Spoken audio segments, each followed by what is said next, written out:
एक और पार्ट में फ्रेंड्स स्वागत है आपका जीके जीएस सीरीज़ जो हम कर रहे हैं जेकेपी बॉर्डर बटालियन के लिए और जेके एसएसबी एग्ज़ाम्स के लिए। बॉर्डर बटालियन के लिए बहुत ही इंपॉर्टेंट रहने वाली है।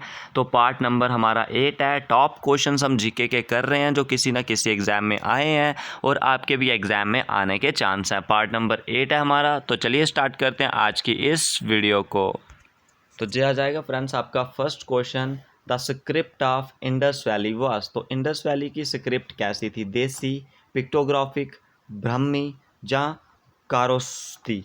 तो ये बहुत ही इंपॉर्टेंट है। आपका स्क्रिप्ट के अकॉर्डिंग आपको क्वेश्चन आता है, बड़े सारे एग्जाम में पूछा गया है। तो जो इंडस वैली थी उसकी स्क्रिप्ट कैसी थी? तो इंडस वैली की मैं बात करूं, इंडस वैली सिविलाइजेशन है जो अर्लीस्ट सिविलाइजेशन है। उसके बाद जो हड़प्पन सिविलाइजेशन थी उसको नेम दिया गया था जॉन मार्शल द्वारा। ठीक है, ये सब आपने याद रखना है।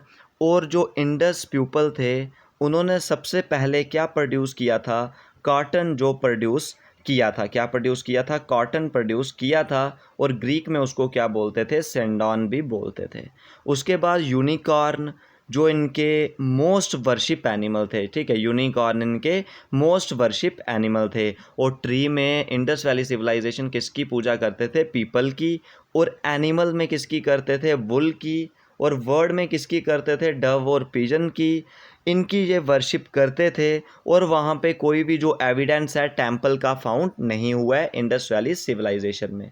उसके बाद बात करें जो हड़प्पन वैली की स्क्रिप्ट थी, यानी कि जो इंडस वैली की स्क्रिप्ट थी वो कैसी थी? पिक्टोग्राफिक। ठीक है, तो पिक्टोग्राफिक स्क्रिप्ट में क्या होता है? इसमें कैसे लिखते हैं हम? जो फर्स्ट लाइन होती है उसमें राइट टू लेफ्ट लिखते हैं और सेकंड लाइन में लेफ़्ट टू राइट ऐसे ऐसे लिखते जाते हैं। ठीक है, ऐसे ऐसे लिखते जाते हैं। जहाँ पे ऐसे ऐसे अरेंजमेंट से हम लिखें तो उस अरेंजमेंट को हम क्या बोलते हैं?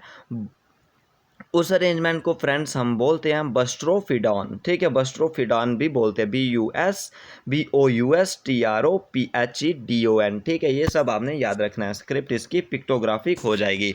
Option number B is the right answer हो जाएगा। ठीक है, next question, identify the archaeological finding discovery at Banawali. ठीक है, तो बनवाली भी एक इंडस वैली की ही साइट है। तो बनवाली जो इंडिया के हरियाणा में फाउंड हुई थी और इसको फाउंड किया था RS बिष्ट ने। और कौन से ईयर में फाउंड हुई थी? 1974 में। और कौन से रिवर के किनारे? सरस्वती नदी के किनारे फाउंड हुई थी। और मैं बात करूं बनवाली जो हमारी साइट थी, इधर से क्या मिला था? टेराकोटा के फिगर मिले थे, जो प्लग था, बारले था, ये मिला था। ठीक है, उसके बाद टाइप्लग इसका जो right answer option number C है वो हो जाएगा। ठीक है, ये सब आपने याद रखना है जो आपके लिए बहुत ही इंपॉर्टेंट हो जाएगा। ठीक है, इसी तरीके से आपके एग्जाम में जो क्वेश्चन है वो पूछे जाएंगे। Next question, which among the following civilization belong to the bronze age. तो ब्रॉन्ज एज में कौन सी सिविलाइजेशन बिलोंग करती है? इंडस वैली, ऋग्वेदिक, सुमेरियन या मेसोपोटामिया?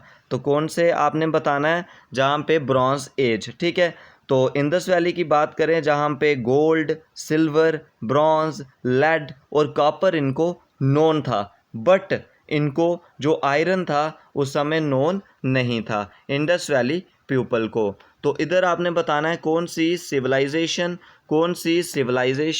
जो सिविलाइजेशन आपकी जिसको ब्रॉन्ज एज बोला जाता था। तो वो थी फ्रेंड्स आपकी इंडस वैली सिविलाइजेशन, जिसको क्या बोला था? ब्रॉन्ज एज भी बोला जाता था। ठीक है, चलिए नेक्स्ट क्वेश्चन की तरफ। Which metal was not known to the Indus valley people. तो इंडस वैली पीपल को कौन सा जो मेटल है वो नोन नहीं था। ठीक है, इंडस वैली पीपल को कौन सा मेटल जो नोन नहीं था ये आपने बताना है। इंडस वैली पीपल को कौन सा मेटल नोन नहीं था? गोल्ड, ब्रॉन्ज, सिल्वर या आयरन? मैंने बताया आयरन इनको नोन नहीं था, but gold, silver, bronze, lead और कॉपर ये सब इनको नोन थे। तो इसका राइट आंसर क्या हो जाएगा? Iron. Option number D is the right answer इस क्वेश्चन का हो जाएगा।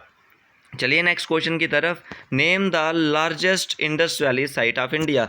सबसे बड़ी इंडस वैली की साइट आपने बतानी है। लोथल, लोथल आ जाएगा। लोथल जो इंडिया के गुजरात में फाउंड है उसकी लोकेशन। उसके बाद आ जाएगा राखी गाड़ी।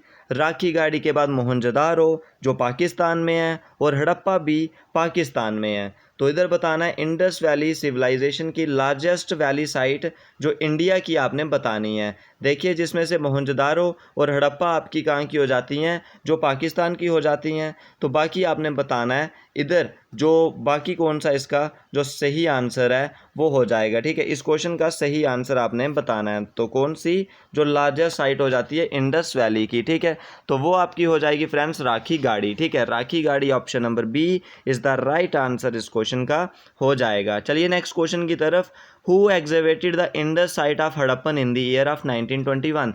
तो 1921 में जो हड़प्पन ने 1921 में कौन सी साइट को डिस्कवर किया था, जो हड़प्पन साइट थी। हड़प्पन साइट को दयाराम साहनी ने, और हड़प्पा जो लोकेटेड है पाकिस्तान में लोकेटेड है, दयाराम साहनी इसका हो जाएगा। उसके बाद SR राव की बात करें जिन्होंने लोथल साइट की डिस्कवरी की थी। RS बिष्ट की बात करें जिन्होंने बनवाली और धोलावीरा की डिस्कवरी की थी। ठीक है, ये सब आपने याद रखना है।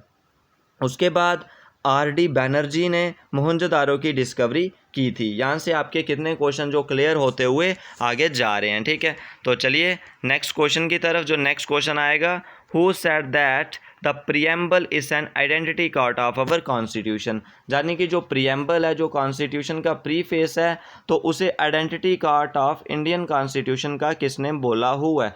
तो इसका ऑप्शन दिए हुए हैं आपको KM Munshi, NA Palkhivala, DD Basu, Ernest Walker, जहाँ यही 4 ऑप्शन आपके हो जाएंगे। तो इसका राइट आंसर NA फाल्कीवाला ने जो क्या किया है, हमारा प्रियम्बल है, प्रियम्बल को क्या बोला है इन्होंने, identity card of India. Option number B is the right answer हो जाएगा। Next question, the idea of preamble from the Indian constitution of. Idea of preamble Indian constitution में कहाँ से आया, फ्रांस से। ठीक है, कहाँ से, फ्रांस से। देखिए फ्रांस से क्या क्या आया है, जो idea of liberty, equality and fraternity आई थी प्रियम्बल में। उसके बाद जर्मनी से क्या आया था, जो फंडामेंटल राइट्स हैं उनको कैसे सस्पेंशन होती है ड्यूरिंग एमरजेंसी में। उसके बाद बात करें USA से, यहाँ से काफ़ी सारी चीज़ें, written constitution, vice president as the ex officio chairman of upper house, fundamental rights, supreme court, provision of state, judiciary and judicial review और प्रियम्बल। तो प्रियम्बल कहाँ से आया था आपका, USA से। ऑस्ट्रेलिया से क्या आया था, कॉन्करेंट लिस्ट आई थी और जॉइंट सीटिंग आई थी पार्लियामेंट में। ठीक है, ये सब आपने याद रखना है। उसके बाद नेक्स्ट आएगा, which of the following was originally a fundamental right but no it was only a legal right. कौन सा इनमें से जो राइट है, कौन सा वो पहले लीगल फंडामेंटल राइट होता था बट अब लीगल राइट है। Right to property, right to vote, right to contest election और नन ऑफ दिस। तो इसका राइट आंसर ऑप्शन नंबर है, right to property is the right answer हो जाएगा। ठीक है, राइट टू प्रॉपर्टी इसका राइट आंसर हो जाएगा। जो राइट टू फ्रीडम हमारे फंडामेंटल राइट में आता है 19 से लेके 22 तक, बट उसको फिर अमेंडेड कर दिया गया था आर्टिकल 21 से। ठीक है, तो ये सब आपने याद रखना है। नेक्स्ट क्वेश्चन आपका आएगा, the fundamental right are enshrined in which part. तो फंडामेंटल राइट कौन से पार्ट में आते हैं, तो पार्ट 3 में आते हैं हमारे fundamental rights.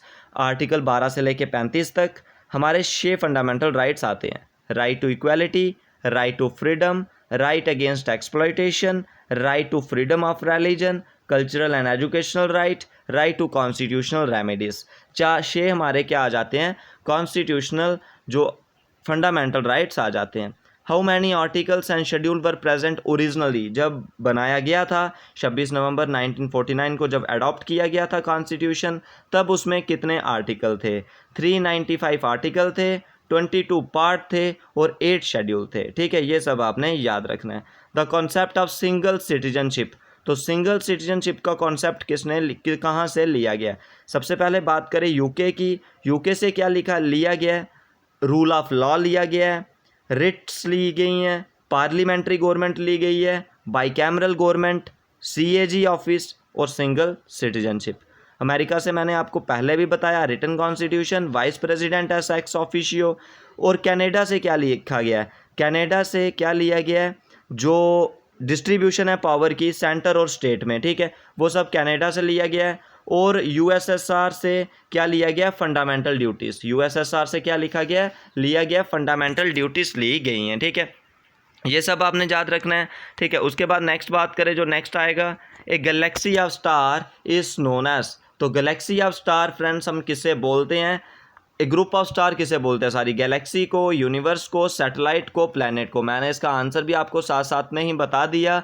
Group of star is known as galaxy. Option number A इस क्वेश्चन का राइट आंसर आपका हो जाएगा। Next question, in which galaxy our solar system is located. कौन सी गैलेक्सी में हमारा सोलर सिस्टम लोकेटेड है, एंड्रोमेडा में, मिल्की वे में, ओरियन में, अर्सा मेजर में। तो इसका क्या हो जाएगा, milky way. Study of universe, ये क्वेश्चन आपने बताना है। टेरिस्ट्रियल प्लैनेट कौन सा नहीं है, ये क्वेश्चन भी आप बताओगे, ठीक है। Among the following which take maximum time for one revolution. Maximum time कौन लेता है one revolution around the sun, Jupiter. Jupiter is the largest planet in this solar system. ये थे फ्रेंड्स आपके आज के top question GK GS for JKP, JK SSB and all the competitive exam जो आपके बहुत ही इंपॉर्टेंट रहते हैं। इसकी आपको कंप्लीट पीडीएफ, कोई डाउट होगा कमेंट सेक्शन में जरूर बताएं। वीडियो को शेयर, लाइक और कमेंट सेक्शन में अपने सजेशन जरूर बताएं। आज के इस वीडियो में बस इतना ही।